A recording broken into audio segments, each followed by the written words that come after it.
Right now, as you're watching this video, there is a very good chance that someone in your neighborhood is quietly building a supply of food, water, and emergency gear, and you have absolutely no idea. That number, stealth prepping at a scale of 100 million people, sounds extreme. It sounds like something from a movie. But when you actually look at the data, when you trace the events of the last 5 years, and when you understand the psychology behind why people do this quietly instead of loudly, it stops sounding extreme. It starts sounding like the only rational response to the world we're actually living in. Here's what I want you to sit with for just a second. What if prepping, the thing Hollywood turned into a punchline, the thing that got pinned to camouflage and conspiracy boards, what if that was never the fringe behavior? What if the people who didn't prepare were always the outliers, and we're only now catching up to that reality? Today we are going deep on stealth prepping. Not the Hollywood version. The real version. The version that nurses, teachers, engineers, and everyday parents are practicing right now in complete silence. I'm going to give you 8 truths about why millions of people are quietly preparing in 2026.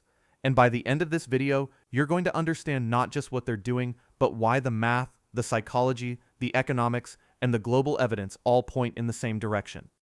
And here's the proximity hook. Statistically, if you live in a neighborhood of 40 households, at least 4 to 6 of your neighbors are actively prepping right now. Your kid's teacher, the nurse on your street, the couple 2 doors down who always seems calm during emergencies. One of them. Maybe more. They just don't wear a sign. Stay with me through this entire video because around the halfway point, I'm going to show you something that completely reframes this whole conversation. What Fortune 500 companies and national governments do in secret that is identical to what stealth preppers do. And it will change how you see this forever. Let's get into it. Item 1. The stigma is dead, and the data proves it. Let's start with the thing that holds most people back. The stigma. The image. The word prepper itself, which somewhere in the last 20 years got hijacked by reality television and turned into a caricature of paranoid men building underground bunkers and waiting for the apocalypse. That image was never accurate. And right now, in 2026, it is comprehensively dead. Here's what the data actually shows. The Federal Emergency Management Agency, FEMA, has been tracking American attitudes toward emergency preparedness for years. And what their surveys consistently reveal is a steady, significant shift. More Americans now view personal preparedness as a civic responsibility than at any point in the last 2 decades. The conversation has moved from those weird survivalists to that makes a lot of sense, actually. What most people don't realize is that mainstream institutions, not fringe blogs, not YouTube channels, but insurance companies, financial advisors, at households maintain a minimum 30-day emergency supply. Not as a doomsday measure. As standard risk management. The same way you have car insurance, health insurance, and a savings account. This is household continuity planning. The language just changed. Here's the practical takeaway from this. If you're just starting out, the smartest first step has nothing to do with bunkers or bug-out bags. It's this. Next time you go grocery shopping, buy 1 extra of everything non-perishable you already purchase. 1 extra can of beans. 1 extra bag of rice. 1 extra bottle of cooking oil. You're not building a bunker. You're rotating your pantry. You will never waste $1 because you will always eat what you store. That's not a small number. That's the majority of the country acknowledging a gap that, as you'll see throughout this video, is increasingly easy and affordable to close. The stigma wasn't based on reality. It was based on a media narrative. And that narrative is collapsing under the weight of real-world events that have proven, over and over, that the people who prepared were not crazy. They were right. Which brings us directly to those events. Item 2. The wake-up events. What finally broke the illusions. Stop. Before we go any further, I want to give you 3 moments. 3 specific events in less than 5 years. Because these aren't abstract scenarios. These are things that happened to millions of real people, and they permanently changed how Americans think about fragility. Event 1. February 2026, Texas. Winter Storm Uri hits the state. Temperatures plunge to historic lows. The power grid collapses. And 246 people die. Not in a war. Not in a mass casualty event. in their homes, in the cold, in the most powerful country in the world, because a critical infrastructure system failed faster than anyone prepared for. 4.5 million homes lost power. In some areas, people went without heat, water, or electricity for 11 days. After that storm, hardware stores across Texas sold out of generators for 6 consecutive months. 6 months. Demand never returned to pre-storm levels. Something had changed in people's minds, because they had seen with their own eyes that the lights could actually go off. Event 2. March 2020. The pandemic. Within 72 hours of the first major lockdown announcements, grocery store shelves were empty across the country. Toilet paper, of course. But also rice, pasta, canned goods, hand sanitizer, fever reducers. Basic supplies that any household should have maintained a modest reserve of. And the people who had quietly kept an extra 30 days of staples at home, they didn't panic. They didn't fight over the last pack of pasta at Walmart at 6 a.m. They made coffee, checked on their neighbors, and waited. Event 3. East Palestine, Ohio. February 2023. A Norfolk Southern train derails, carrying vinyl chloride and other hazardous chemicals. A controlled burn creates a toxic plume. Residents are told to evacuate, and then told it's safe to return, then told to be cautious, then told conflicting things by multiple government agencies simultaneously.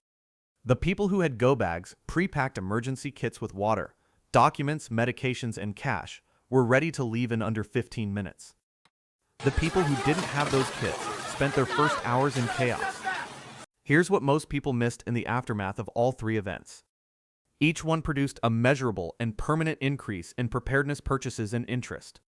Google search data shows spikes in terms like emergency food storage, generator backup, and yes, stealth prepping, following each of these events that never fully returned to baseline. The floor moved. People who had never thought about preparedness started quietly thinking about it. 3 days. That's the buffer between normal and empty. And most households hold even less than that. When you internalize that number, the behavior of the 100 million quiet preppers starts to look less like paranoia. And speaking of things that look different when you examine the math, stay with me, because later in this video we're going to look at what this costs. What it actually costs, in dollars and cents per day, to build real resilience. And the number is going to be much lower than you think. Item 3. The psychology of preparing. Why it actually makes you calmer. Here's the thing about stealth prepping that nobody puts in the headline. It doesn't make you more anxious. It makes you less anxious. I know that runs counter to how most people think about this. The assumption is that people who prep are driven by fear, that they spend their days in a heightened state of worry, scanning the horizon for catastrophe. The research says the exact opposite.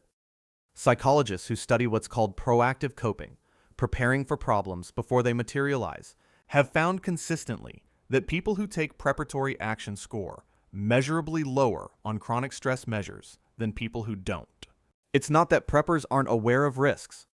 They're often more aware of risks than average. The difference is that awareness without action produces anxiety. Awareness plus action produces something much closer to calm. There's a specific mechanism behind this. Psychologists call it perceived control. When human beings feel that they have some meaningful agency over their circumstances, even if that control is partial, even if it doesn't cover every scenario, the brain's threat detection systems dial down. You're not pretending the risk doesn't exist. You're signaling to your own nervous system that you've handled part of it. And that signal is enough to shift the neurological response from chronic low-grade anxiety to something that functions much more like confident awareness. Here's the practical application of this. You don't have to be fully prepared to get the psychological benefit. The 72-hour rule is the threshold. If you can sustain your family, food, water, warmth, basic medications for 72 hours without any outside help, your psychological resilience goes up immediately. That's 1 weekend's worth of groceries beyond your normal stock. 3 gallons of water per person. A basic first aid kit. That's it. That's the entry point where the research suggests the psychological shift begins. What most people who've never looked into this get completely wrong is that they assume preppers are motivated by the end of the grid, a nuclear event. a total societal collapse. But when you actually survey the community, the dominant motivation is something far more mundane and far more universal. It's the desire to not be helpless. To not be the person in a news story saying we didn't know this could happen while standing in front of a dark house or a flooded street. The preppers aren't running from something. They're running toward a version of themselves that is capable and calm when it matters most. And it turns out that running toward capability is one of the healthiest things a person can do psychologically. Now we've covered the psychology. Let's talk about something that might be even more persuasive for some of you, the cold, hard math. Item 4. The economics. Why prepping is one of the best financial decisions you can make. Let me show you a number that I think will permanently change how you think about this. Between 2020 and 2024, food prices in the United States rose by approximately 25%. That's not a projection. That's CPI data, Consumer Price Index, the official measure of inflation tracked by the Bureau of Labor Statistics. 25% in 4 years. And if you bought rice in bulk in early 2020 and stored it properly, you effectively locked in a price that is now 25% cheaper. Stealth prepping, done correctly, is a hedge against inflation. It is a financial strategy. And when you look at the actual numbers, it's one of the most efficient ones available to the average household. Here's the full math. A 90-day food supply for a family of 4, built gradually over 6 months, costs approximately $600 to $900 total. That's based on a rotating stock of staples: rice, oats, canned proteins, cooking oil, salt, sugar, legumes, pasta. Nothing exotic. Nothing that requires a special store. Just the things you already eat in larger quantities with proper storage. Divide $900 by 90 days by 4 people. That's approximately $1.40 per person per day. In insurance premium, the cost to ensure that for 3 months, no matter what happens to the supply chain, your family eats. Compare that to your homeowner's insurance, your car insurance, the various monthly subscriptions you pay for services you might not use in a given month. The food supply you build actually gets consumed. It has a guaranteed return. You eat it, you rotate it, you replace it at current prices. The premium is not money gone. It's money converted into tangible, consumable assets that protect against both supply disruption. What most people get completely wrong about the economics of prepping is that they imagine a massive upfront cost. They think of it as a project, a big purchase. But the stealth prepper model is built on incremental accumulation. There's a strategy called the 10% rule. On every grocery run, buy 10% more than you normally would of non-perishable staples. If your normal grocery bill is $200, that's $20 extra. In a year, that $20 per week accumulates to over $1,000 in stored food, food you were going to buy anyway, food you will definitely eat, just shifted in timing. Your pantry becomes a rolling buffer with zero waste and zero dramatic one-time expense. The average American family spends approximately $1,200 per month on food according to USDA data. A 10% surplus strategy costs $120 additional dollars per month and builds a 30-day rolling reserve in under a year. It's not a sacrifice. It's a reallocation. And here's what really makes this interesting. The people who understand the economics of this at the largest scale, the Fortune 500 companies, the national governments, they don't call it prepping. They call it something else entirely. And what they do in secret is going to surprise you. Item 5. Institutional prepping. What FEMA, Apple, and the Swiss government know that you don't. Here is something that is almost never discussed in the context of personal preparedness, and it is the most powerful reframe I can offer you. Every major government in the developed world maintains what they call continuity of operations planning. FEMA has an entire framework dedicated to this, COOP, they call it. The explicit purpose is to ensure that critical government functions can survive and continue through any disruption. Natural disaster, cyber attack, pandemic, power grid failure. And embedded within that planning is something that looks exactly structurally like what a stealth prepper does. Redundant supply chains, backup power, cached resources, skill redundancy, communication networks. The only difference between a COOP plan and a well-constructed household prep is scale. Large technology and logistics companies learned this lesson painfully during the 2020-21 supply chain disruptions. The companies that recovered fastest were the ones that had maintained what supply chain analysts call buffer inventory, strategic reserves held specifically to absorb shocks in the supply chain.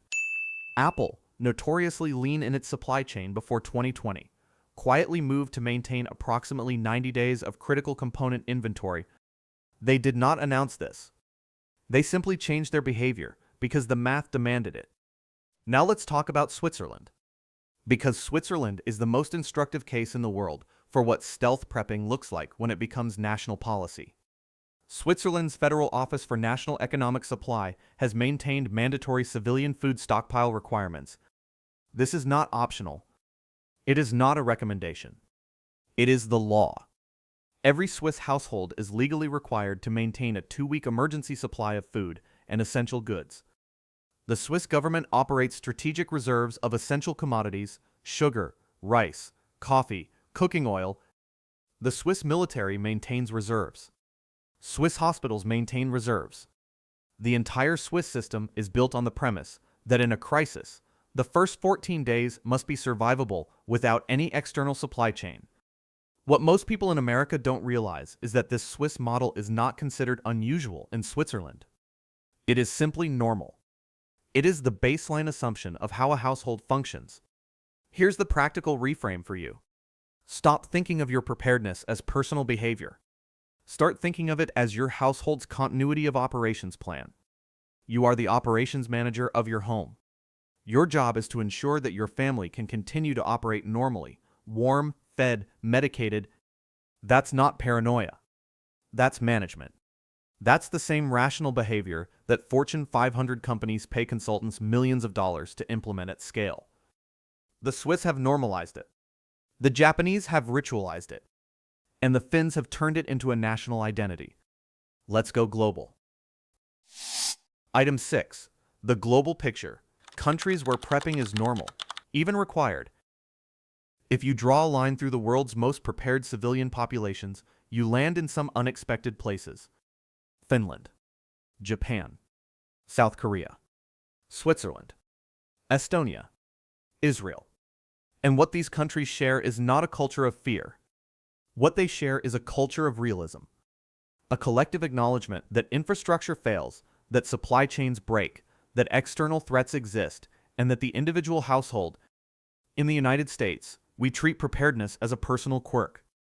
In Finland, it is a source of national pride. Finland's relationship with preparedness runs 85 years deep. In November 1939, the Soviet Union invaded Finland with an army of nearly 500,000 soldiers. Finland, with a population of less than 4 million, held them off for more than 3 months in what became known as the Winter War. That experience, the collective memory of an entire nation being tested by an existential threat, never left. Today, Finland's National Emergency Supply Agency reports that approximately 75% of Finnish households, not because they're afraid, because they remember, because preparedness is woven into the cultural fabric. Japan provides a different model.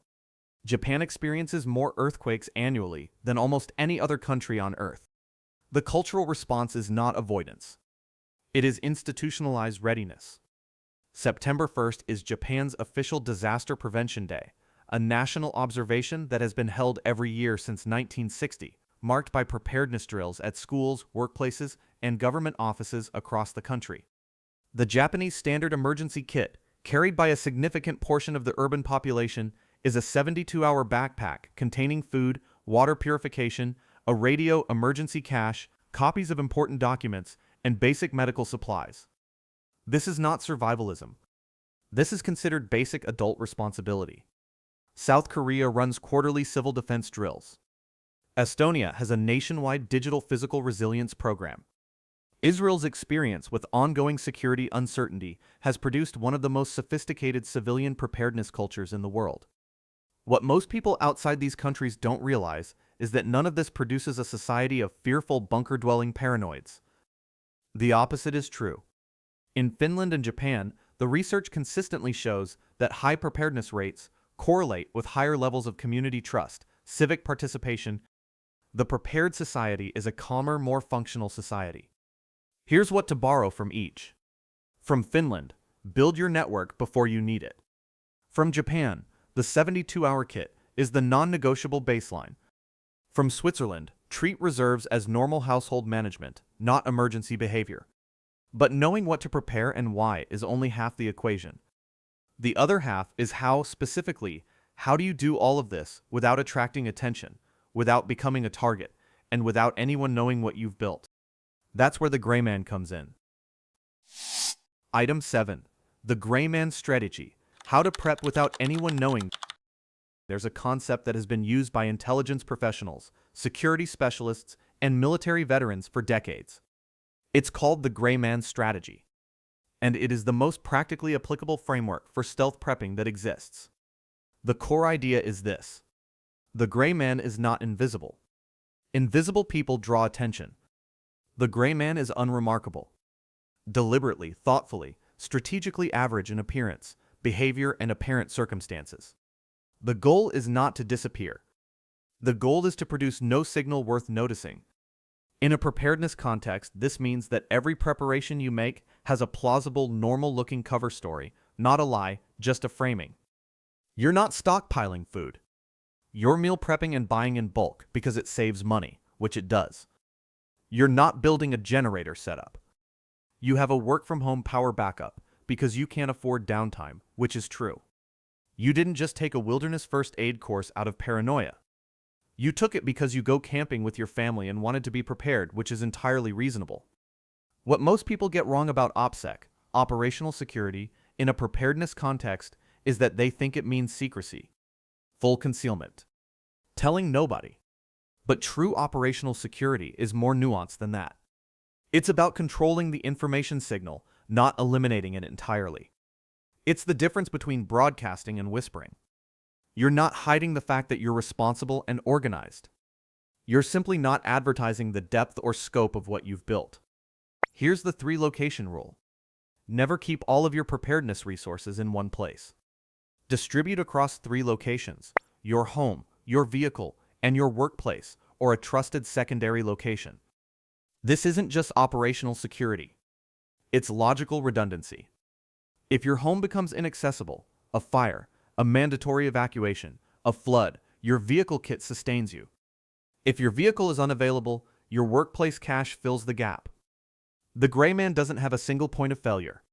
The deeper principle of the Greyman strategy is this: in normal times, your preparedness is invisible. In a crisis, your preparedness is your advantage. You don't become a target for those who didn't prepare because they don't know what you have. You don't get overwhelmed with requests you can't fulfill because your profile doesn't signal abundance. You retain the ability to choose, deliberately and from a position of genuine strength, who you help, how much you share, and what community you build. That word, community, is where the final piece of this comes together. Because the Greyman strategy is not the end goal. It's the foundation. And at some point, the stealth prepper who has built genuine resilience faces a different question entirely. Not how do I hide this, but who do I trust to bring in? Item 8. Building your silent tribe. When and how to expand your circle. Here's the thing that separates survival from resilience. Community. A fully stocked pantry is an asset. A network of capable, trusted neighbors is a force multiplier. The most resilient preppers are not the lone wolves with the biggest caches. They are the quiet connectors, the people who, over time, have identified 3 or 4 other households in their orbit that share their values around readiness, even if those households don't use the word prepping to describe what they do. FEMA's community resilience research has found consistently that neighborhoods with pre-established communication plans and mutual aid agreements recover from disruptions significantly faster than isolated neighborhoods. The mechanism is straightforward. In a crisis, information is as valuable as resources. A neighbor who can tell you the road north is flooded saves you hours. A neighbor with a chainsaw clears the driveway you couldn't. A neighbor with medical training becomes, briefly, the most important person on your street. What most people don't realize is that you don't have to disclose your supplies to build this network. The mutual aid community you need is not a supplies sharing agreement. It's a skills and capability agreement. The framing is completely different. You're not saying I have food, come to me. You're saying I have medical training, you have a truck, she has property with space to grow food. Between the three of us, we can handle most scenarios. Skills are shareable without depleting. Trust is buildable without vulnerability. The best technique for identifying like-minded neighbors without exposing your own preparedness is what I call the feeler question. You don't lead with "I prep" or "I have supplies." You ask a question that surfaces their thinking without revealing yours. Something like, do you know if our street has any kind of informal emergency communication plan? Or after that storm last year, I started thinking about what we'd do if we lost power for a week. Have you thought about that? These questions are completely non-threatening. They reveal information about the other person's mindset. And they open a door that you can walk through slowly, over time, at whatever pace trust allows. The history of disaster recovery is, at its core, a history of communities. After Hurricane Katrina in 2005, one of the deadliest and costliest natural disasters in American history, sociological research found that the variable most predictive of individual recovery outcomes was not wealth, not race, not proximity to the disaster epicenter. It was the density and strength of pre-existing social relationships. The people who recovered fastest were the people who were already known and trusted within a network. The silent tribe you're building right now, through these conversations, through the channels you watch, through the communities you participate in, that is the real asset. The food is important. The skills are important. But the people are the multiplier. And here's the beautiful thing about building community for stealth preppers. You don't have to do it out in the open. It can happen quietly, exactly the same way the rest of your preparedness has. One conversation at a time. One trusted relationship at a time. Slow, deliberate, and completely below the radar until the moment it matters. Let's bring this full circle. We started with that number. 100 million people, quietly, in the background of normal life, building something.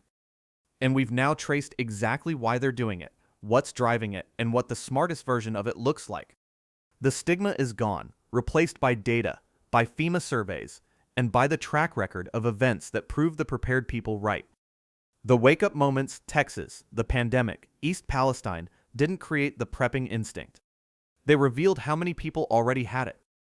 The psychology is clear. Preparation produces calm, not fear. The economics are compelling. A 90-day supply for your family costs less per day than your streaming subscriptions. The global evidence is overwhelming. Switzerland, Finland, Japan, entire countries have codified the behavior as national policy. The Greyman strategy gives you the operational framework to do all of this without becoming a target. And the silent tribe gives you the multiplier that turns individual resilience into community resilience. If you've been quietly building your family's resilience for weeks, for months, maybe for years, I want to say something directly to you. You are not weird. You are not paranoid. You are not extreme. You are paying attention. You are doing the math. You are choosing capability over helplessness. And whether you call it prepping or planning or just being responsible, what you're doing is one of the most rational, data-supported, psychologically healthy behaviors available to you in the world as it actually is. The systems we depend on, supply chains, power grids, public health infrastructure, are more fragile than we are routinely told. Just-in-time inventory means no buffer. Aging infrastructure means more failures. Geopolitical instability means more unpredictability. All of it is documented. And the response to documented fragility is not fear. It's preparation. Now here's what's coming next. In our next video, we are going to do something nobody has done in the prepping space in a long time. We are going to build a complete 90-day supply for a family of 4, line by line, item by item, with real prices from real stores, and we're going to do it for under $800. No expensive specialty products. No subscription boxes. Just a practical, buildable, rotatable supply that you can start on this weekend. You do not want to miss that one. So here's my question for you. And I want to make this one simple. Are you already a stealth prepper? Drop a 1 in the comments right now. That's it. Just the number 1. You don't have to say anything else. You don't have to explain. You don't have to announce anything. Just a 1. It tells me, and the other stealth preppers reading these comments, that you're here, you're paying attention, and you're doing the work. Because the community of people who are quietly building resilience for their families is larger than most people know. And everyone in the comments is one more signal that the movement is real, it's growing, and it's made of exactly the kind of people the world needs more of. Thank you for watching. Thank you for being part of this. And if this video added value to your thinking, subscribe, because the next one is going to be even more useful. We'll see you there.